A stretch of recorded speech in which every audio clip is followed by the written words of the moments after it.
नमस्कार बच्चों, मैं संजय राजपूत एमजीसीआई के डिजिटल लर्निंग प्लेटफॉर्म पर आपका स्वागत करता हूं।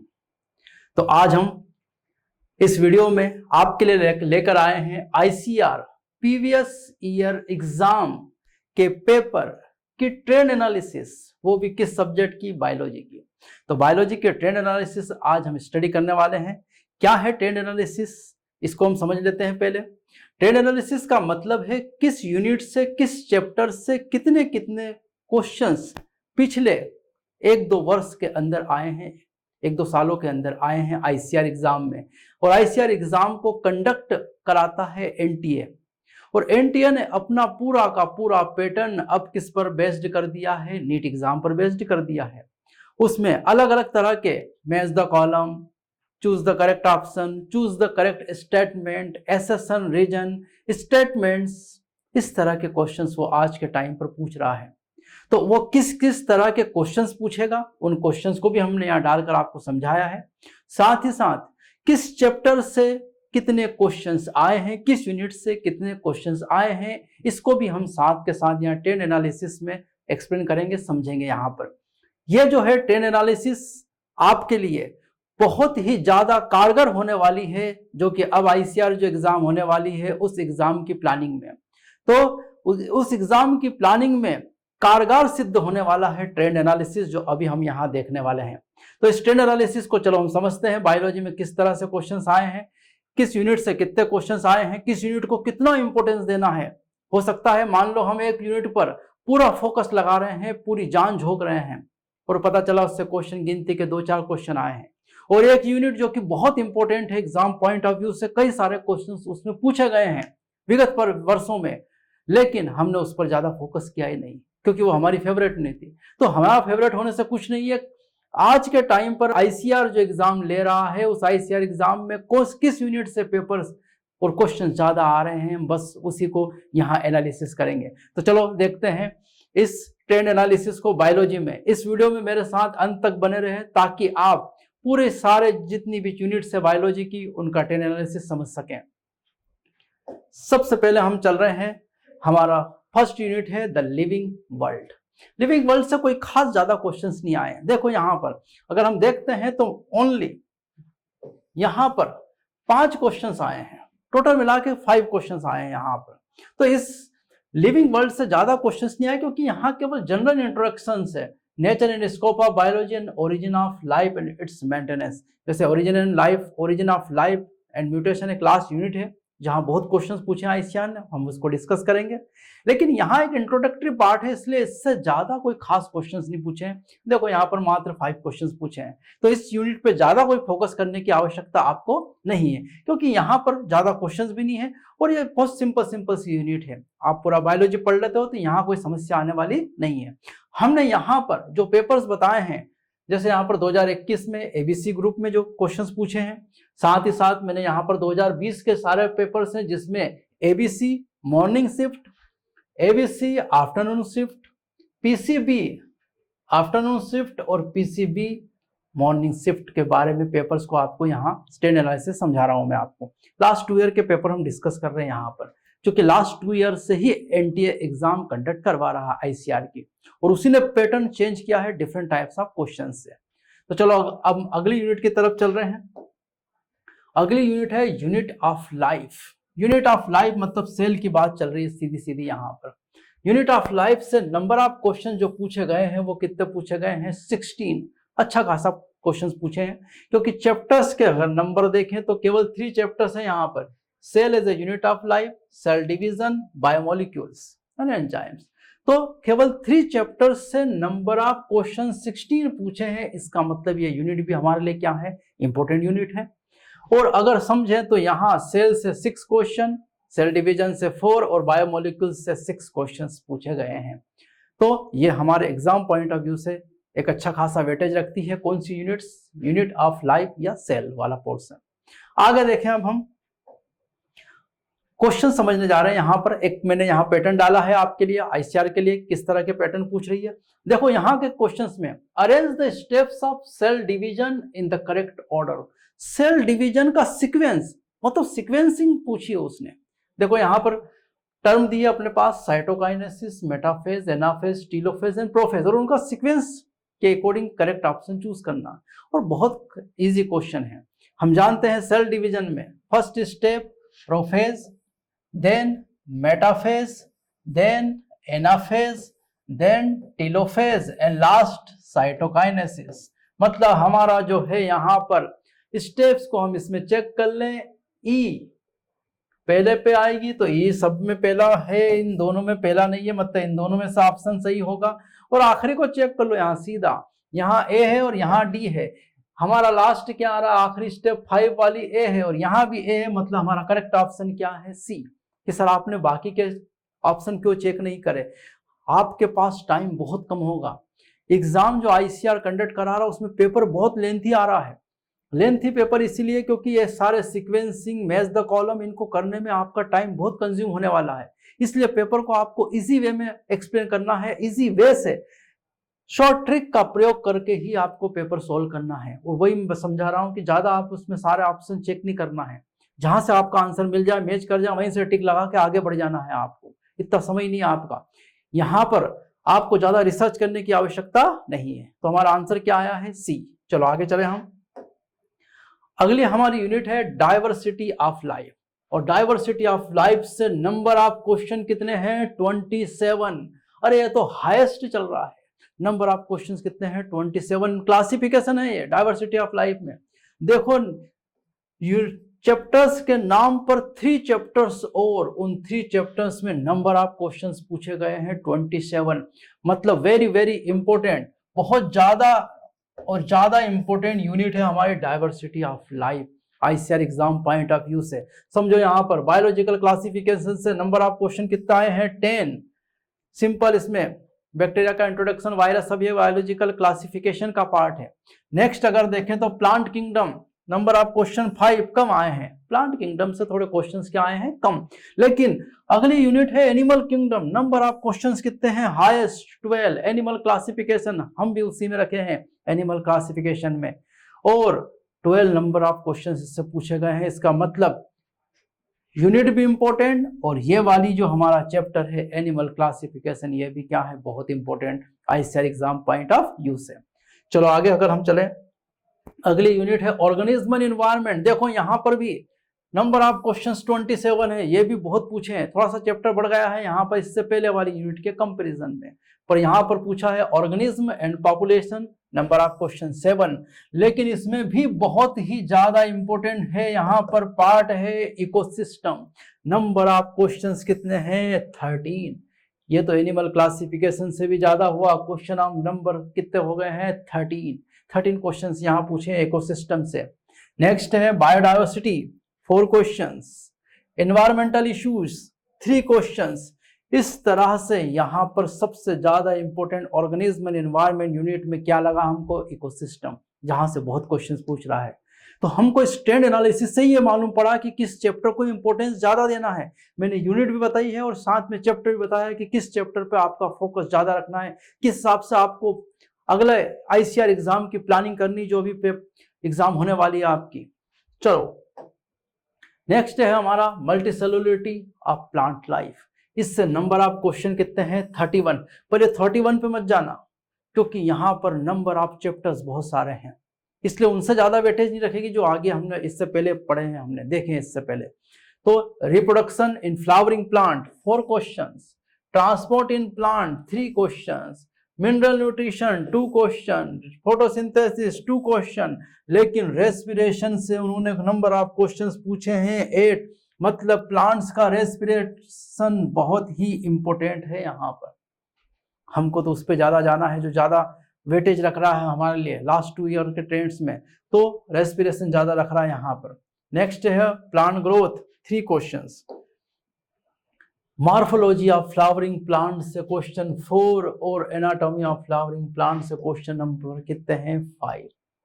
तो इस पूरी यूनिट से हमको 31 क्वेश्चंस मिले, लेकिन सबसे ज्यादा हमको जो क्वेश्चंस मिले हैं वो हमने रेस्पिरेशन में देखे हैं। तो रेस्पिरेशन चैप्टर ज्यादा इंपॉर्टेंट है यहाँ पर भी। नेक्स्ट अगर हम चले यहाँ से, तो एक देखो यहाँ अगला क्वेश्चंस समझो। यहाँ पर अब ये स्टेटमेंट वाला क्वेश्चन है, मैंने अलग अलग पैटर्न डाल रखे हैं यहाँ पर आपको समझाने के लिए। आपको बताने के लिए किस तरह से आईसीआर एग्जाम कंडक्ट करा रहा है। अब स्टेटमेंट वाला first statement, the end product of electron transport system ETA are ATP and H2O। तो इलेक्ट्रॉन ट्रांसपोर्ट सिस्टम जो माइटोकॉन्ड्रिया की इनर मेम्ब्रेन क्रिस्टी पर चलती है, उसका एंड प्रोडक्ट सही जवाब है ATP एंड H2O। मतलब स्टेटमेंट फर्स्ट तो करेक्ट है। चले सेकंड की तरफ, ETS begins with the reduction of NADH plus H ion. नहीं, यहां रिडक्शन नहीं होता, क्या है, ऑक्सीडेशन। क्या होगा, ऑक्सीडेशन। मतलब ये स्टेटमेंट तो क्या हो गया है, रॉन्ग। पहला वाला statement right, second statement wrong. चलो इसमें से देख लेते हैं। अब वो statement, choose the most appropriate answer. Both statement first and second are correct. नहीं, both statement first and second are incorrect. ये भी नहीं। Statement first correct, statement second incorrect, और यही हमारा आंसर है। फर्स्ट करेक्ट, सेकंड इनकरेक्ट, और यही हमारा आंसर हो गया।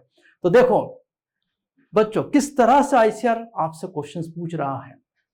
इससे पहले हमने जिस तरह से देखा किस तरह से अरेंज करना था, हमसे सीक्वेंसिंग पूछी उसने, यहां पर स्टेटमेंट पूछ रहा, और अभी डिफरेंट पैटर्न हम समझेंगे आगे इसमें। अगला हमारा है animal life, multicellularity in animal life, जिससे नंबर ऑफ क्वेश्चंस पूछे हैं 25। Structural organisation in animal, number of question 3। Human reproduction, number of question 3। Digestion and absorption, number of question 3। Breathing and exchange, मतलब गैसियस एक्सचेंज, रेस्पिरेटरी सिस्टम, 1 ही question है। और last है body fluid and circulation, number of question 5। excretory system, number of question 3. locomotion and movement 4. neural control and coordination second 2 questions, और endocrine system 1 question। मतलब number of chapters यहाँ पर बहुत ज्यादा है, लेकिन नंबर ऑफ क्वेश्चन मात्र ओनली 25 क्वेश्चंस पूछे हैं। मतलब ये ज्यादा इंपॉर्टेंस नहीं रखता, बहुत ज्यादा आईसीआर के लिए इंपॉर्टेंस रखती ये यूनिट एनिमल वाली। ठीक है, अगला चले हम। देखो एक और पैटर्न आपके सामने यहां पर दिया गया है। यहां मैच द कॉलम वाला पैटर्न है। तो मैच द कॉलम आईसीआर किस तरह से पूछ रहा समझते हैं। यहां पर हार्ट बीट, यहां पर पी वेव, PQRS, मतलब ये तो वही टीवी आपने देखी होगी जो पेशेंट के साइड में चलती है, जहां पेशेंट के दिल की धड़कनें चलती है इस तरह से टीवी में, और वही PQRS वेव को इन्होंने यहाँ एक्सप्लेन करने के लिए बताया है, हमको मैच करना है। पी वेव की अगर हम बात करें तो P wave atrial contraction, atrial contractions को डिनोट करती है। कौन, पी वेव। चलो पी वेव में ए का फोर्थ, ए का थर्ड नहीं होगा, ए का फोर्थ हो सकता है, ए का फर्स्ट नहीं होगा, ये दोनों आंसर हो सकते हैं। चलो अब चेक करते हैं। इधर देखो, यहाँ अब शॉर्ट ट्रिक अपनाना है, यहाँ पर ज्यादा टाइम वेस्ट नहीं करना है, सबको पढ़ोगे टाइम खराब होगा। इधर चेक करो इन दोनों में से, ये बी का थर्ड, ये बी का थर्ड, बी को देखने की कोई जरूरत नहीं है। अब चेक करो QRS जो कॉम्प्लेक्स बताता है वो बताता है वेंट्रिकुलर कॉन्स्ट्रक्शन, मतलब सी का सेकंड, सी का फर्स्ट ये नहीं हो सकता, सी का सेकंड, यही आंसर है हमारा करेक्ट। बाकी कुछ भी आपको चेक करने की जरूरत है ही नहीं। चारों अगर आप चेक करने जाओगे अननेसेसरी टाइम खराब करोगे, और आईसीआर की एग्जाम में नेगेटिव मार्किंग भी है और टाइम का भी बहुत बड़ा बाउंडेशन है। दोनों चीजों को ध्यान में रखते हुए इन चीजों को आपको समझना होगा, कैसे क्वेश्चंस को शॉर्ट टाइम में आपको सॉल्व करना है। तो साथ में मैं ट्रिक भी बताता चल रहा हूं आपको। नेक्स्ट है हमारा कंटिन्यूटी ऑफ लाइफ, मतलब सीधी बात करें तो जेनेटिक्स। और जेनेटिक्स में केवल हमारे पास 2 यूनिट है और नंबर ऑफ क्वेश्चंस 22, मतलब ये भी हमारे लिए बहुत ही इंपॉर्टेंट यूनिट है। और इसमें भी एक बहुत इंपॉर्टेंट चैप्टर है हमारे पास। देखो मौलिक इनहेरिटेंस एंड वेरिएशन, ये मेंडेलियन जेनेटिक्स है, जिससे क्वेश्चंस कितने पूछे हैं 4, और मोलिकुलर बेसिस ऑफ इनहेरिटेंस, और इससे नंबर ऑफ क्वेश्चन पूछे हैं 18। हाईएस्ट क्वेश्चन है, समझ लो यहाँ पर 18 क्वेश्चन पूछे मॉलिक्यूलर बेसिस ऑफ इनहेरिटेंस से। मतलब एग्जाम पॉइंट ऑफ व्यू से ये यूनिट हमारे लिए बहुत ज्यादा इंपॉर्टेंट है। और उसमें भी ये चैप्टर जेनेटिक्स का chapter molecular basis of inheritance बहुत इंपॉर्टेंट है आपके लिए, आईसीआर की प्लानिंग करने में आपको मदद करेगा। नेक्स्ट है origin of life. Number of questions यहाँ पर भी 17 पूछे गए हैं। सिंगल केवल चैप्टर है, अगर देखें हम ओरिजिन ऑफ लाइफ से तो number of question 12 and mutation से नंबर ऑफ क्वेश्चन 5। ये भी बहुत इंपॉर्टेंट रखता है आईसीआर में ओरिजिन ऑफ लाइफ। क्यों रखता है? क्योंकि इसमें नंबर ऑफ पेजेस भी बहुत कम है, मैटर बहुत कम है और इसका वेटेज बहुत ज्यादा है आईसीआर के लिए। मतलब नंबर ऑफ पेजेस देखो तो हमने उधर देखे इससे पहले चैप्टर्स जो थे जिनमें एक क्वेश्चन पूछा है अभी तक, उनमें पेज इस चैप्टर से भी ज्यादा है, पर ये बहुत ज्यादा इंपॉर्टेंट है यहाँ पर ICR exam point of view से। तो किस चैप्टर को ज्यादा फोकस में रखना ये समझा रहा हूं मैं आपको। तो यहाँ पर origin of life and mutation बहुत ज्यादा important ICR exam point of view से यहाँ पर। ठीक है, तो एक इससे रिलेटेड क्वेश्चंस भी मैंने एक और यहाँ पर प्लेस किया है, choose the correct option, simple सा। यह भी एक पैटर्न है आईसीआर का। Even harmful mutation do not get eliminated from the gene pool.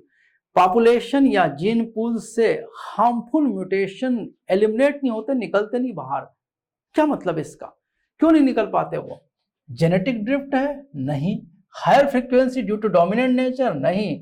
Being recessive and precious heterozygous conditions? तो यहां पर करेक्ट आंसर है हमारा रेसेसिव जीन। ध्यान रखना, म्यूटेशन का जो जीन है वो जीन कैसा है? रेसेसिव।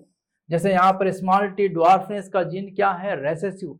ऐसे ही म्यूटेशन का जीन कैसा है? रेसेसिव। और रेसेसिव जीन जो है अपने आप को एक्सप्लेन होमोजाइगस कंडीशन में ही करता है, हेटेरोजाइगस कंडीशन में एक्सप्लेन नहीं कर सकता और इसीलिए वो पॉपुलेशन से एलिमिनेट नहीं होता। इसीलिए हमारा करेक्ट आंसर क्या है? Being recessive and persisting in heterozygous condition. वो हेटेरोजाइगस कंडीशन में हमेशा बना रहता है और यही आईसीआर ने यहाँ से क्वेश्चंस पूछा है इस तरह से। बहुत सिंपल क्वेश्चंस आईसीआर के आ रहे हैं लेकिन पैटर्न बहुत ही डिफरेंट टाइप्स का है। बिल्कुल नीट पैटर्न को आईसीआर फॉलो कर रहा है और वही मैंने आपको यहाँ एक्सप्लेन करने की कोशिश की है। अब बच्चों आगे का ट्रेंड एनालिसिस हमारे सर आएंगे, अंकित भार्गव सर, और वो आपको एक्सप्लेन करेंगे इससे आगे का ट्रेंड एनालिसिस। अंत तक इस वीडियो में हमारे साथ बने रहें। धन्यवाद। नमस्कार दोस्तों, मैं अंकित भार्गव एमजीसीआई के डिजिटल प्लेटफॉर्म पे आपका स्वागत करता हूं। जैसा कि हम ट्रेंड एनालिसिस पहले से देख रहे हैं, हमारे पूर्व वक्ता राजपूत सर ने आपको बता ही दिया है। तो अगली जो यूनिट है बेटा, वो अगली यूनिट है application of biology. Application of biology की अगर बात करें तो एप्लीकेशन ऑफ बायोलॉजी में यहाँ पर 26 क्वेश्चंस आए गए हैं। अब इन 26 क्वेश्चन की अगर हम बात करें तो हम इस चैप्टर से या इस वेटेज से हम ये जजमेंट जरूर लगा सकते हैं कि यहाँ पर जो नंबर ऑफ क्वेश्चंस की बात की जाए तो भैया यहाँ पर ज्यादा से ज्यादा क्वेश्चंस पूछे जा रहे हैं। जैसे कि हम इस यूनिट में बात करें रिप्रोडक्टिव हेल्थ। रिप्रोडक्टिव हेल्थ की अगर हम बात करें तो यहाँ पर ज्यादा क्वेश्चन नहीं पूछे गए हैं, मात्र कितना क्वेश्चन पूछा है? एक क्वेश्चन ही पूछा गया है। लेकिन अगली हम बात करें फूड स्ट्रेटेजीज की तो यहां पर पूछे गए हैं, नंबर ऑफ क्वेश्चंस की बात करें तो 3 क्वेश्चंस पूछे गए। अगली बात करें हम माइक्रोब्स इन ह्यूमन वेलफेयर, सूक्ष्म जीवों का हमारे जो इंसानों के शरीर में क्या योगदान है, तो उनकी बात करें तो इस चैप्टर से जो क्वेश्चंस की अगर बात करें तो 4 क्वेश्चंस पूछे गए। अगली बात हम करें बीटी प्रिंसिपल्स एंड प्रोसेस। इस चैप्टर की बात करें तो बेटा यहां से ये चैप्टर अपने आप में बहुत ही इंपॉर्टेंट कहें या ज्यादा ही वेटेज रखता है, क्योंकि यहां से क्वेश्चंस की अगर बात करें तो 8 क्वेश्चंस पूछे गए। तो यहां पर हमको इस ट्रेंड एनालिसिस से ये पता चल रहा है कि हमारे लिए ये जो बीटी प्रिंसिपल एंड प्रोसेस वाला चैप्टर है कहीं ना कहीं बहुत ज्यादा इंपॉर्टेंट है। दूसरी बात बीटी एंड इट्स एप्लीकेशंस की बात करें तो इस पे ज्यादा टाइम वेस्ट करने की जरूरत नहीं है, क्योंकि इससे ज्यादा क्वेश्चंस नहीं पूछे गए हैं, मात्र एक ही क्वेश्चन पूछा गया है। अगली बात करें ह्यूमन हेल्थ एंड डिजीज, तो ह्यूमन हेल्थ एंड डिजीज की बात करें तो ये अपने आप में बहुत ही इंपॉर्टेंट चैप्टर है, क्योंकि इस चैप्टर से लगभग 9 क्वेश्चन पूछे गए हैं। मतलब ये जो चैप्टर है अपने आईसीआर की दृष्टि से बहुत ही ज्यादा इंपॉर्टेंट है। और इस पूरी यूनिट की बात की जाए तो इस पूरी यूनिट की अगर बात की जाए तो इस पूरी यूनिट में आप देख सकते हैं कि 26 क्वेश्चंस पूछे गए हैं। मतलब ये पूरी की पूरी यूनिट कहीं ना कहीं हमारे लिए बहुत ही स्कोरिंग साबित होगी। अगली बात हम करें तो यहां पर एक क्वेश्चन दिया है हमको सामने कि भैया ये क्वेश्चन हमको ये बताएंगे कि जो एग्जाम एनटीए ले रहा है तो बिल्कुल नीट का जो सिलेबस है उसको फॉलो कर रहा है, नीट के जैसे पूरा एग्जाम कंडक्ट करवा रहा है, तो उसके हिसाब से क्वेश्चंस की जो फ्रेमिंग की है उसने किस प्रकार से हो सकता है। जैसे उन्होंने स्टेटमेंट वाला क्वेश्चन दिया है हमको कि हमको 2 स्टेटमेंट दिए हैं और 4 स्टेटमेंट दिए हैं और इनमें से कहा है कि ऐसे कौन से स्टेटमेंट है जो हमारे क्वेश्चन के लिए सही साबित होंगे। जैसे उन्होंने हमको क्वेश्चन में बोला है इन एक्वायर्ड इम्यूनिटी के बारे में हमसे पूछा है कि एक्वायर्ड इम्यूनिटी के लिए कौन से स्टेटमेंट्स सही है। तो हम पहला स्टेटमेंट देखें, antibodies reproduced for allergens are of IgA type. यहां पर हमको ध्यान रखने वाली बात यह है कि उसने हमको दे दिया है, पूरा स्टेटमेंट तो ठीक दिया है, लेकिन जो यहां पर एलर्जेंस है वो IgE होना था, लेकिन उसने हमको दे दिया है IgA, जो इस स्टेटमेंट को बिल्कुल भी सही साबित नहीं करने दे रहा है। इसलिए भैया हम यहां पर पहली बात तो इस स्टेटमेंट को काट देंगे कि ये स्टेटमेंट बिल्कुल भी सही नहीं है। दूसरी बात करें हम, दूसरा स्टेटमेंट क्या कहता है, B cells themselves do not secrete antibodies but help T cell to produce them। यहां पर हमको एक सावधानी ये रखना है कि जहां पर भी हमें डू नोट वाली बात दिखाई देगी यहीं से वो हमें चकमा देना चाहता है, क्योंकि यहां पर हम बी सेल्स की बात करें बेटा तो बी सेल्स के बारे में पूरा स्टेटमेंट सही है, लेकिन उसने जब हमको बीच में डू नोट वाला लड्डू दे दिया तो इस डू नोट वाले लड्डू के चक्कर में हम कहीं ना कहीं चकमा खा जाएंगे। अगर हम डू नोट को यहां से हटा देंगे फिर हम इस पूरे सेंटेंस को देखेंगे तो ये पूरा सेंटेंस बी सेल्स के लिए सही साबित होगा, लेकिन उसने कहीं ना कहीं हमें क्या दे दिया है, डू नोट बीच में दे दिया है, जिसके कारण से ये सेंटेंस क्या हो जाएगा बेटा, गलत हो जाएगा। इसलिए ये सेंटेंस भी गलत हो जाएगा। अगली बात करें हम अगले स्टेटमेंट की, T cells are responsible for the graft rejection. बिल्कुल सही बात है कि जो ग्राफ्ट रिजेक्शंस है, इस ग्राफ्ट रिजेक्शंस के लिए भैया हमारी टी सेल्स भैया बहुत ही ज्यादा इंपॉर्टेंट होती है, मतलब रिस्पॉन्सिबल है, क्योंकि बिना टी सेल्स के कोई भी ग्राफ्ट रिजेक्शन संभव नहीं है। अगला स्टेटमेंट देखें हम तो ये हमारा सी वाला स्टेटमेंट तो सही हो गया है। अगली बात करें हम, each antibody molecules has 4 polypeptide chain. तो हम यहां पर पेप्टाइड चेन की अगर बात करें तो ये स्टेटमेंट बिल्कुल सही है कि ये बात हमें पूरा पता है कि एंटीबॉडी के जितने भी मॉलिक्यूल रहेंगे उनमें पेप्टाइड चेन्स रहेगी, ये बात तो सही है, लेकिन कितनी रहेगी बेटा, 4 रहेगी, ये बात बिल्कुल सही है। तो ये हमारे सी और डी दोनों स्टेटमेंट सही है। यहां पर अब हम ऑप्शंस की बात करें तो सी और डी किस ऑप्शन में हमें दिखाई दे रहा है, बी ऑप्शन में दिखाई दे रहा है, इसलिए हमारा जो सही करेक्ट एकदम आंसर होगा वो क्या हो जाएगा बेटा, सी एंड डी ओनली। ठीक है, आगे बात करें हम, आगे हमको मिसलेनियस से कुछ क्वेश्चंस, मतलब अदर एक्स्ट्रा कुछ चीजें पूछी गई थी, जिसमें से मात्र केवल कितने क्वेश्चन आए हैं बेटा, 5 क्वेश्चंस पूछे गए हैं। मतलब ये मिसलेनियस की अगर बात करें तो ये अदर है, मतलब हमारे सिलेबस में जितना है वो तो हमारे लिए इंपॉर्टेंट है ही है, लेकिन कुछ अन्य महत्वपूर्ण बातें जो हमसे आईसीआर पूछ लेता है, ये एक्स्ट्रा बातें, और ये ज्यादा वेटेज नहीं है, मात्र 5 क्वेश्चंस इसमें से पूछे गए हैं। मतलब कुल मिलाकर के हम देखें तो मिसलेनियस वाला जो चैप्टर है या यूनिट है ये हमारे लिए इतना इंपॉर्टेंट नहीं है। तो दोस्तों, ट्रेंड एनालिसिस की सारी जानकारी लगभग हम आपको इस वीडियो के माध्यम से दे चुके हैं और हमारी आईसीआर और बीएचयू की जो नई बैच है 15 जुलाई से प्रारंभ हो चुकी है और आगे आने वाले समय में बहुत ही जल्द आपकी आईसीआर की एग्जाम भी कंडक्ट होने वाली है।